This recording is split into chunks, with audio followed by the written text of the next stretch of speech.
एक पॉजिटिव और एक निगेटिव एक दूसरे को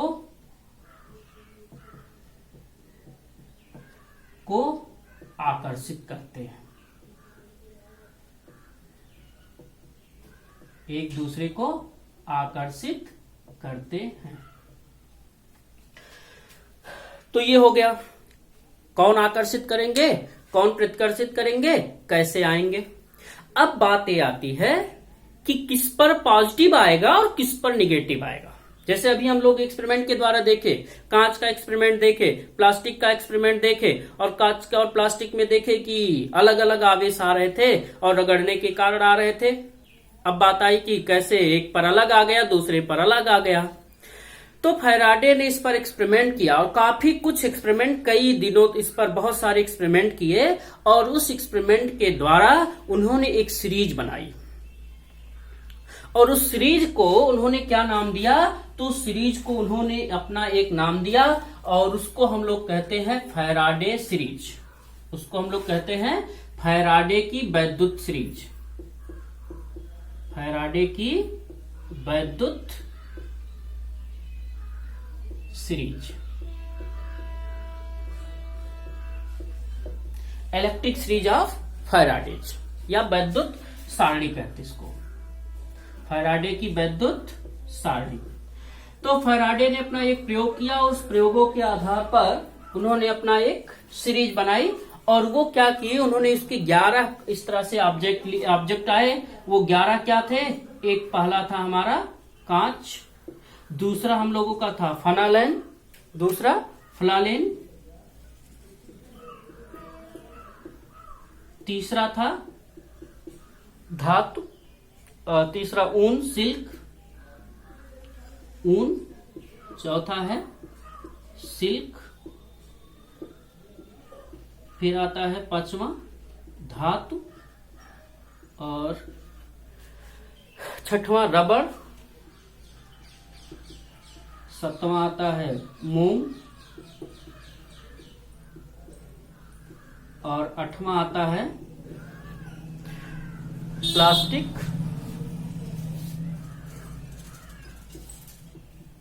प्लास्टिक, और अगला है गंधा।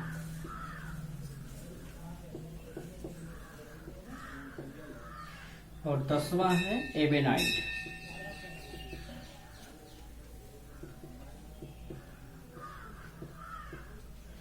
तो इस तरह से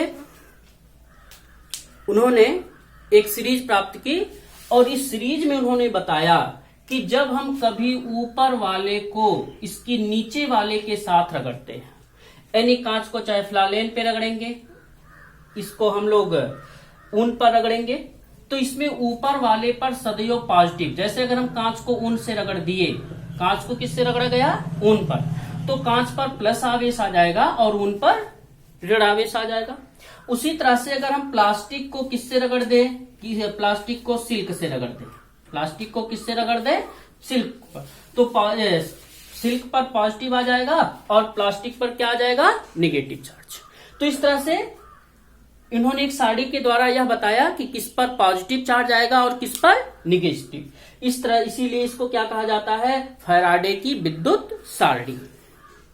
तो ये हो गई हमारी बात, आवेशों की बात हो गई कि आवेश, फिर से चलते एक बार, आवेश क्या है, तो आवेश किसी भी पदार्थ का वह गुण है जिसे प्राप्त कर लेने पर वह वस्तु किसी अन्य वस्तु को या तो आकर्षित करता है या तो फिर प्रतिकर्षित कर लेता है।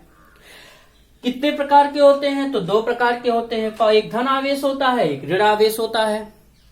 धन आवेश क्या करते हैं, तो जो 2 समान आवेश, चाहे दोनों धन आवेश होंगे चाहे दोनों ऋण आवेश होंगे, एक दूसरे को क्या करेंगे, प्रतिकर्षित करेंगे। फिर क्या होता है, विपरीत आवेश क्या करते हैं, विपरीत आवेश एक दूसरे को आकर्षित करते हैं। ये आवेश कैसे आता है, कैसे पता करेंगे कि पॉजिटिव आएगा या निगेटिव आएगा, तो उन्होंने, फैराडे ने इस पर प्रयोग किया, और उस प्रयोग के आधार पर एक सारणी बनाई, और उस सारणी के द्वारा यह बताया कि जब हम किस तरह से इस सारणी में जब किसी ऊपर वाले को उसके नीचे वाले के साथ रगड़ेंगे, तो ऊपर वाले पर सदैव धन आवेश आएगा, और नीचे वाले पर सदैव क्या आएगा, तो नीचे वाले पर सदैव ऋण आवेश आता है। अब बात ये तो हो गई हमारे आवेशों की बात। अब अगला प्रयोग, आगे चलते हैं कि ये तो आवेश कहलाया। अब इसको हम नाम विद्युत कैसे कहें कि ये विद्युत आवेश है या नहीं है। तो सब पहले हम लोग देखते थे कि बादल उठता है, और जब बादल उठता है काफी चलते हैं तो उसमें एक दूसरे में रगड़ते हैं, और रगड़ने के कारण गरज होती है, और गरज के साथ साथ क्या होती है, चमक उत्पन्न होती है। गरज के साथ साथ क्या उत्पन्न होती है, चमक उत्पन्न होती है। और उस चमक को पहले बिजली कहा जाता था। लोग क्या कहते, उसको क्या नाम देते थे, तो उसको लोग बिजली नाम देते थे। और उस बिजली को हिंदी में क्या कहा जाता था, तो बिजली को शुद्ध हिंदी में विद्युत कहा जाता है। क्या कहा जाता है, विद्युत। अब बात ये आ गई, क्या वह विद्युत और यह विद्युत एक है या नहीं है। अर्थात वह जो चमक है और यहां पर एक दूसरे को मिलाने पर जो चमक उत्पन्न हुई, वो दोनों चमक एक ही है या नहीं है।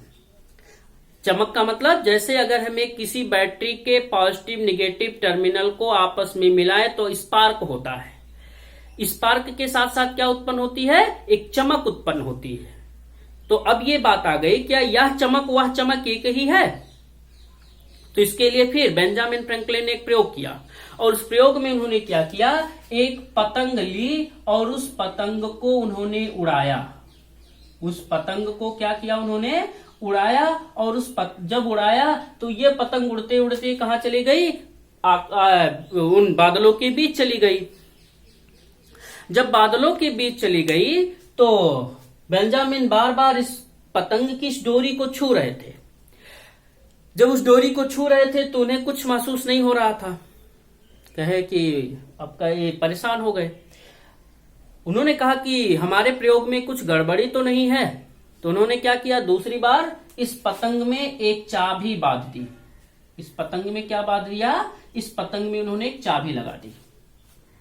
फिर वो उड़ाए, और उड़ाए जब ये गया ऊपर तो फिर बादलों के बीच गया, और फिर डोरी को छूते हैं तो फिर कुछ नहीं होता है।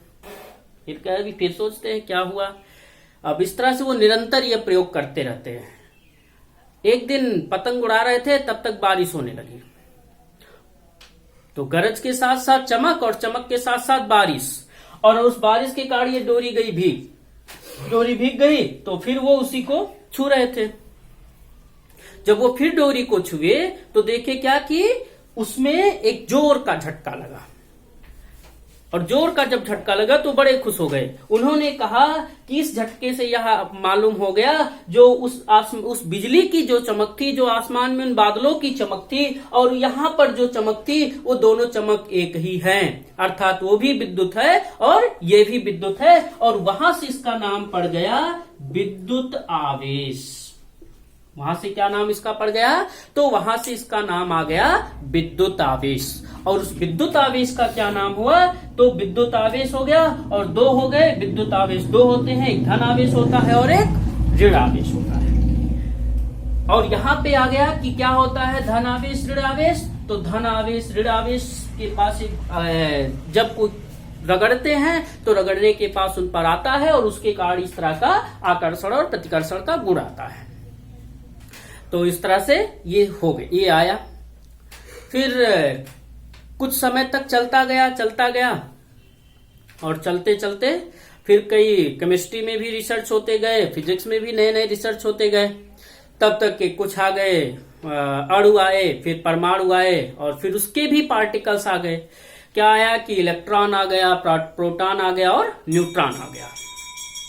इलेक्ट्रॉन, प्रोटॉन और न्यूट्रॉन हो गए।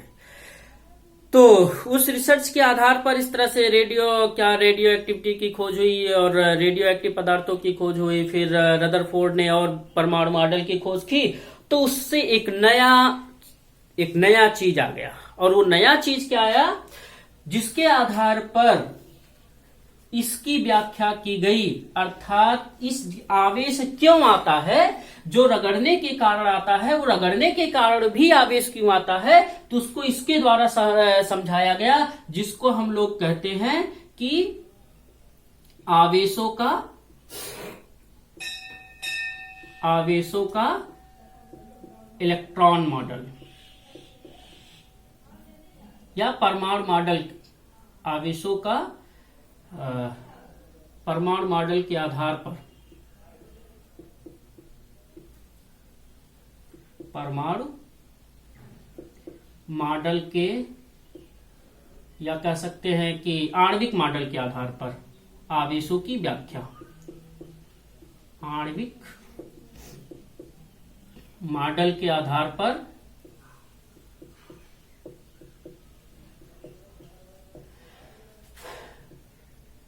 आवेशों की व्याख्या।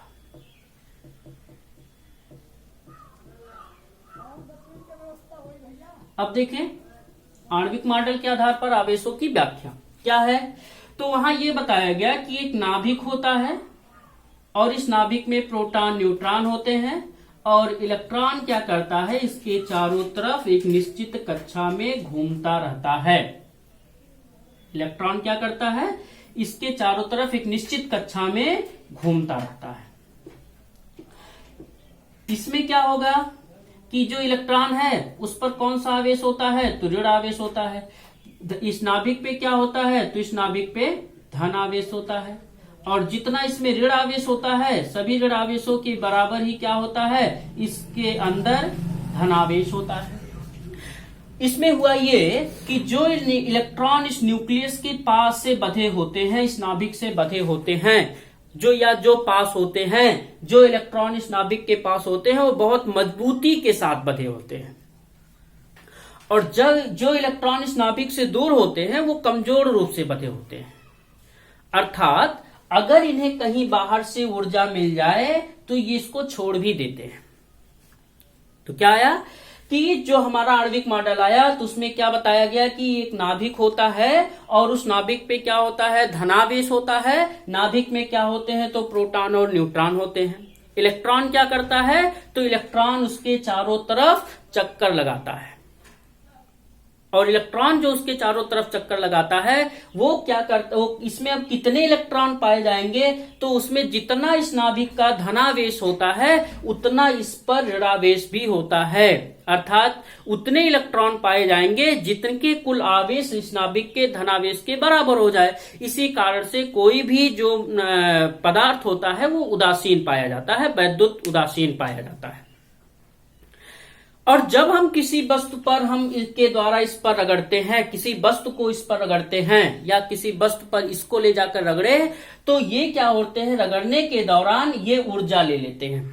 उनसे क्या मिलता है, ऊर्जा मिलती है। और उस ऊर्जा के द्वारा मिल जाने से चूंकि ये दूर होते हैं, जिसके कारण ये कमजोर रूप से बंधे होते हैं, तो ये अपनी चीजों को छोड़ देते हैं, अपने स्थान को छोड़ देते हैं। मान लेते हैं इस ऑब्जेक्ट पर इसको रगड़े तो इलेक्ट्रॉन क्या करता है, इस पर रगड़ने के कारण ऊर्जा ले लेता है, ऊर्जा लेकर के इस पर से इस पर चला जाता है। अर्थात यहां से यहां चला गया और जिसके कारण क्या हो गया, यहां से इलेक्ट्रॉन कम हो गए इस पर से। जब इलेक्ट्रॉन कम हो गए तो ये धनावेश हो जाता है और इस पर इलेक्ट्रॉन ज्यादा हो गया तो ये क्या हो जाता है, ऋणावेशित हो जाता है। अब बात ये आ गई, आखिर में इलेक्ट्रॉन ही क्यों चलेगा, नाभिक भी तो जा सकता है, इलेक्ट्रॉन ही तो नहीं जा सकता। कैसा क्यों कहेंगे कि इलेक्ट्रॉन जाएगा ना और नाभिक नहीं जाएगा, तो इसलिए नहीं जाता है क्योंकि जो नाभिक होता है यह इलेक्ट्रॉन की अपेक्षा 1837 गुना अधिक भारी होता है। नाभिक क्या होता है, तो जो नाभिक होता है जो वह इलेक्ट्रॉन की अपेक्षा क्या होता है, 1837 गुना भारी होता है। और जब उतना गुना भारी होता है, इसी कारण से हम लोग देखते हैं जो हल्का पिंड होता है उसको थोड़ी सी बल देने पर वो तेजी से चला जाता है और जो बड़ा पिंड होता है उतने बल पर वो चलते नहीं है। इसी कारण से ये इलेक्ट्रॉन चलता है, नाभिक नहीं चलता है, क्योंकि नाभिक भारी होता है और वह उतने बल पर अपने स्थान से नहीं हट सकता। इसी कारण से ये क्या करता है, इलेक्ट्रॉन चलता है।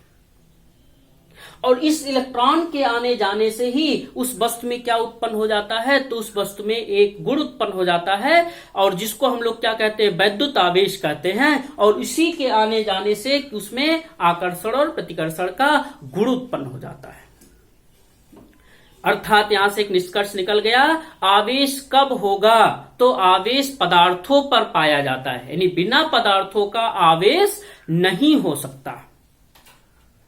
अब बात यहां आ गई कि आखिर में जब पदार्थ पर ये दो बल कैसे एक साथ हो सकते हैं, गुरुत्वाकर्षण बल भी हो सकता है और विद्युतीय चुंबकीय बल भी हो सकता है, दोनों कैसे हो सकते हैं, तो इसके लिए हुआ कि गुरुत्वाकर्षण बल तो उसके द्रव्यमान के कारण है, परंतु ऐसा नहीं है कि विद्युतीय चुंबकीय बल नहीं होता, विद्युत चुंबकीय बल भी होता है। और वो विद्युत चुंबकीय बल इसलिए होता है क्यों, वह उसके अंदर होता है, परंतु क्यों नहीं प्रभाव डालता, क्योंकि इसलिए प्रभाव नहीं डालता क्योंकि समान मात्रा में ऋण आवेश और समान मात्रा में धन आवेश होने के कारण एक दूसरे को निरस्त कर देते हैं, और निरस्त कर देते हैं, इसीलिए वो वैद्युत उदासीन अवस्था में रहता है, तो केवल गुरुत्वाकर्षण बल प्रभाव डालता है। लेकिन जब हम उसको किसी अन्य वस्तु पर रगड़ते हैं, जब हम उसको किसी अन्य वस्तु पर रगड़ते हैं तो उसमें उस आवेशन की प्रक्रिया के द्वारा आवेश आ जाता है, और आवेश आने के कारण उसमें विद्युतीय बल उत्पन्न हो जाता है, और वह विद्युतीय बल गुरुत्वीय बल की अपेक्षा काफी प्रभावी होता है। अर्थात हमारा जो गुरुत्वाकर्षण बल है यह विद्युतीय बल की अपेक्षा 10 पर 27 गुना भारी है। कितना गुना भारी है, तो 10 पर 27 गुना ज्यादा होता है। इसी कारण से विद्युतीय बल प्रभावी हो जाता है और गुरुत्वाकर्षण बल क्या हो जाता है, अप्रभावी हो जाता है। इसी कारण से वह पेपर जो हम लोग अभी पीछे एक्सपेरिमेंट में देखे थे, पेपर उसको चिपका लिया था, इसीलिए चिपका लिया था क्योंकि हमारा विद्युत चुंबकीय बल ज्यादा हो जाता है और वह उसको, और गुरुत्वाकर्षण बल कम हो जाता है, नहीं वो गुरुत्वाकर्षण बल को निरस्त करके स्वयं प्रभाव डाल देता है और उसको अपनी तरफ खींच लेता है। तो इस तरह से हम लोग वैद्युत आवेश के बारे में समझ लिए। एक बार फिर से देखते हैं कि वैद्युत आवेश क्या है। तो वैद्युत आवेश किसी भी वस्तु का वह गुण है जिसके कारण उसमें आकर्षण या प्रतिकर्षण का गुण आ जाता है। कितने प्रकार के होते हैं, तो धन और ऋण 2 प्रकार के होते हैं। तो इस तरह से 2 हो गए। तो फिर क्या होगा कि जब समान आवेश होंगे तो एक दूसरे को प्रतिकर्षित करेंगे, विपरीत आवेश होंगे एक दूसरे को आकर्षित करेंगे। फिर आया कैसे उत्पन्न होता है, तो उसके द्वारा, इस मॉडल के द्वारा हम लोग उसकी व्याख्या किए। आप लोग इसको देखेंगे, पेन लेंगे, जो हम बोले हैं उसको नोट करेंगे, उस पर अध्ययन करेंगे। फिर हम अगले लेक्चर में नेक्स्ट टॉपिक के साथ आखिर इन बलों के बीच क्या रिलेशन है, पदार्थों कितने, इस मॉडल के आधार पर पदार्थ कितने प्रकार के होते हैं, इसकी व्याख्या करेंगे। तब तक इसको आप लोग देखेंगे, इसको आप स्टडी करेंगे, जो भी प्रॉब्लम होगी उसको कमेंट में देखेंगे और हम लोग फिर अगले उसमें हम लोग उसको सॉल्व करेंगे। तब तक इसको आप लोग स्टडी करेंगे।